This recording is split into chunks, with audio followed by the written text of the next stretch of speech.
Ассаламалейкум, құрметті менің оқырмандарым, сіздермен мен Айжан өзімнің пирожки жасау рецептімен бөлісетін боламын. Еліктен ұнымызды осылай өткізіп аламыз, ыдысымызға аштығымызды саламыз, қант қосамыз және тұз қосып жақсылап араластырып, үстіне жылы су құятын боламыз. Оны 5 минуттай жылы жерге қойып қойсаңыздар болады.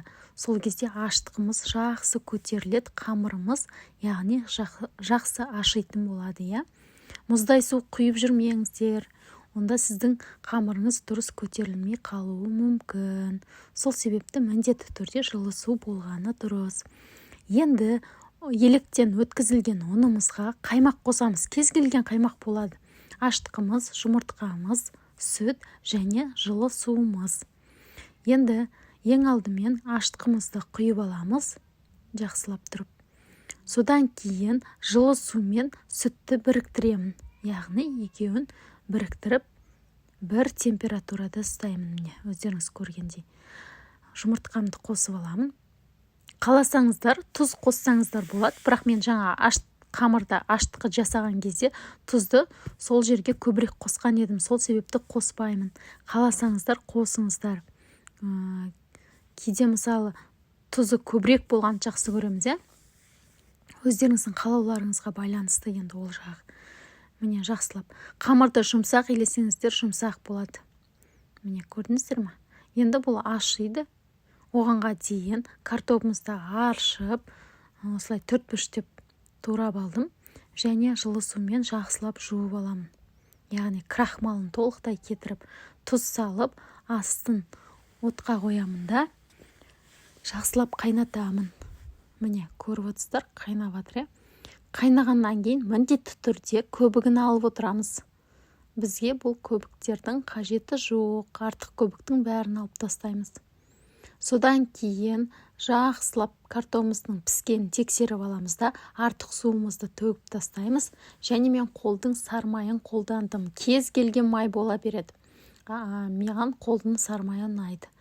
Және сүттің де майлылығы кез келгені бола береді. Өзіңізде, үйіңізде қандай бар, соны қосыңыз. Қолдың сүті де болады. Жақсылап еземін, міне. Бірыңғай жақсылап езіп шығасыздар. Қаласаңыздар тұз қоссаңыздар болады. Мен тұзды қоспаймын, себебі жаңа картопты қайнатқан кезде көбірек қосып бірге қайнатам. Сол тұзы жеткілікті маған. Міне жақсылап езілді. Енді қамырымызды көрейік. Қамырымыз міне өздеріңіз көргендей ашып, көтеріліп, жақсы болып тұр, жұмсақ. Енді осы қамырдан сіздерге күлше ғып бөліп көрсететін болам. Міне осылай, қолыңызда егерде қамырыңыз қолыңызға қатты жабысып жатса, қолыңызға кішкене май жағып алуыңызға болады. Сосын осылай бөлеміз бәрін бірыңғай күлшелерге. 10 минутқа тындырып қоясыздар. Шетінен алып жасай беретін боламыз. Шетіне міне қолмен басып жаямын да, ортасына картошкасын салып, жақсылап біріктіретін боламын. Жақсылап біріктіреміз, иә? Ашылып кетпеу үшін. Содан кейін қатты үстінен мұжбайсыздар. Міне жай ғана битіп, өздеріңіз көріп тұрсыздар ғой, міне жай ғана басатын боламыз. Иә? Осылай пирожкилерімізді жақсылап дайындап аламыз.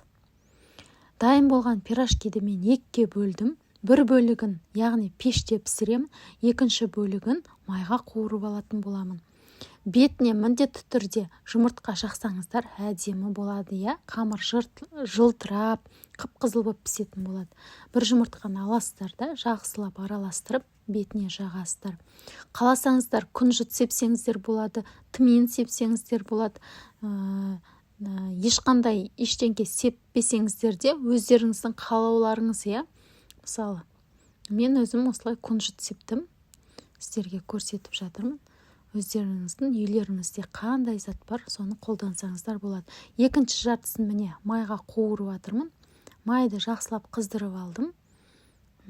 Сосын астын кішкене басып қойып пісірем. Яғни пирожкидің ортасы толық пісу керек, шик болып қалмау үшін асықпаңыздар. Міне бірінші пирожкилерім пісіп шықты. Қараңыздар, қып-қызыл, жұмсақ, жылтырап тұр.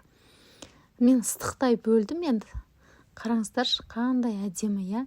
Жұмсақ болып шыққан, дәмі керемет. Өздеріңіз көріп тұрғандай. Сіздермен бірге болған мен Айжан Айтқалиқызы. Менің каналыма тіркеліп, лайк басып кетіңіздер. Инстаграм парақшама тіркеліңіздер. Жаңа рецепттермен сіздермен бөлісіп тұратын боламын.